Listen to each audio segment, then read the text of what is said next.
गरीब पानी पूरी वाला। भीड़भाड़ वाला शहर, चमचमाती दुकानों और ऊंची ऊंची इमारतों के बीच एक फुटपाथ के किनारे ठेला लगाकर रघु पानी पूरी बेचता था।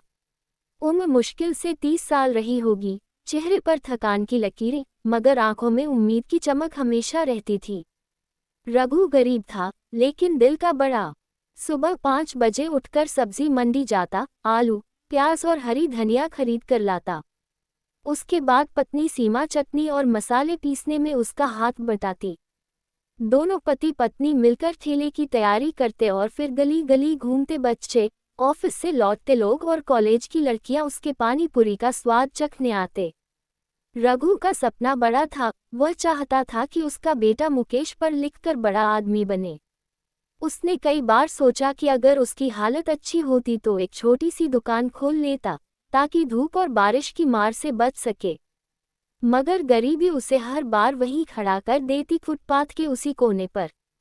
संघर्ष की शुरुआत। रघु के पिता भी गरीब थे। गांव में थोड़ी सी जमीन थी, लेकिन बाढ़ ने सब बर्बाद कर दिया। मजबूरी में रघु शहर आया और मजदूरी करने लगा। कुछ साल बाद जब मजदूरी से पेट भरना मुश्किल हो गया, तो उसने पानी पूरी का ठेला लगाया। पहले पहले लोग हंसते थे, अरे ये तो मजदूर था, अब पूरी बेच रहा है। मगर रघु को परवाह नहीं थी, उसे बस अपनी पत्नी और बेटे का पेट भरना था। धीरे धीरे उसके हाथ की पानी पूरी का स्वाद मशहूर होने लगा। बच्चे चिल्लाकर कहते, अरे मम्मी, हमें उसी भैया के ठेले से पानी पूरी चाहिए। कठिनाइयों का सामना। गरीबी कभी पीछा नहीं छोड़ती। बरसात का मौसम आते ही सड़क पर पानी भर जाता। कई बार उसका ठेला बहते बहते बचता। ठंड में हाथ कांपते, फिर भी वह गर्मागर्म आलू उबालकर पूरी भरता। गर्मियों की तपती धूप में पसीना बहता, मगर मुस्कान उसके चेहरे से गायब नहीं होती। उसकी पत्नी अक्सर कहती, रघु, अगर तुम्हारे पास थोड़े पैसे हों तो किराए की छोटी सी दुकान ले लो। सड़क पर कितना कष्ट होता है। रघु हंसकर जवाब देता, अभी वक्त नहीं आया सीमा, लेकिन एक दिन जरूर आएगा। मेहनत बेकार नहीं जाती। बेटे की पढ़ाई। रघु ने ठान लिया था कि चाहे कितनी भी मुश्किल क्यों न आए, वह बेटे की पढ़ाई नहीं रुकने देगा। मुकेश पढ़ाई में अच्छा था।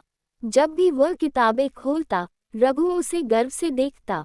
मुकेश कई बार कहता, बाबा, आप बहुत मेहनत करते हो, मैं बड़ा आदमी बनकर आपका कर्ज चुकाऊंगा। रघु उसकी बात सुनकर सिर्फ मुस्कुरा देता।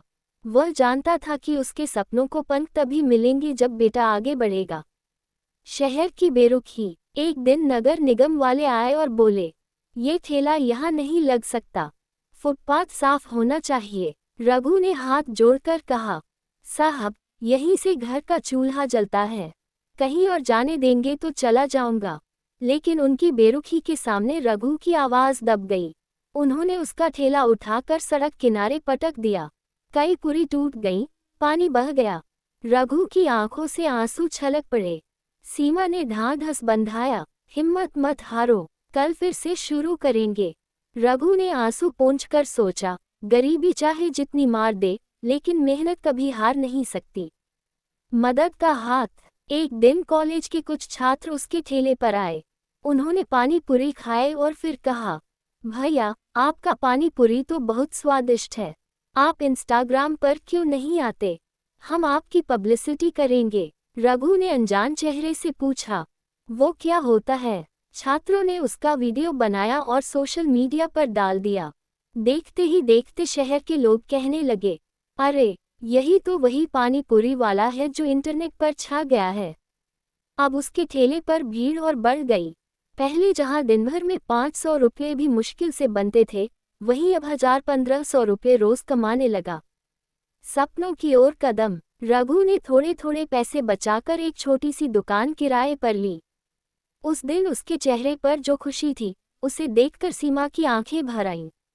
दुकान का नाम रखा गया रघु का स्वाद। अब लोग परिवार सहित उसकी दुकान पर आने लगे। वहां साफ सुथरे बर्तन, 4 कुर्सियां और मीठे तीखे 3 तरह के पानी रखे रहते। रघु ने महसूस किया कि मेहनत सचमुच रंग लाती है। बेटे की सफलता। मुकेश ने पढ़ाई पूरी की और इंजीनियरिंग कॉलेज में दाखिला पाया। फीस भरने में दिक्कत आई, मगर रघु ने हार नहीं मानी। उसने कई रातें बिना सोए दुकान पर काम किया और पैसे जुटाए। कुछ साल बाद मुकेश ने एक बड़ी कंपनी में नौकरी पाली। जब पहली बार वह सूट बूट पहनकर घर आया तो रघु की आंखों में गर्व के आंसू आ गए। मुकेश ने पिता के हाथ पकड़कर कहा, बाबा, अब आपकी मेहनत रंग लाए। ये सब आपकी वजह से हुआ है।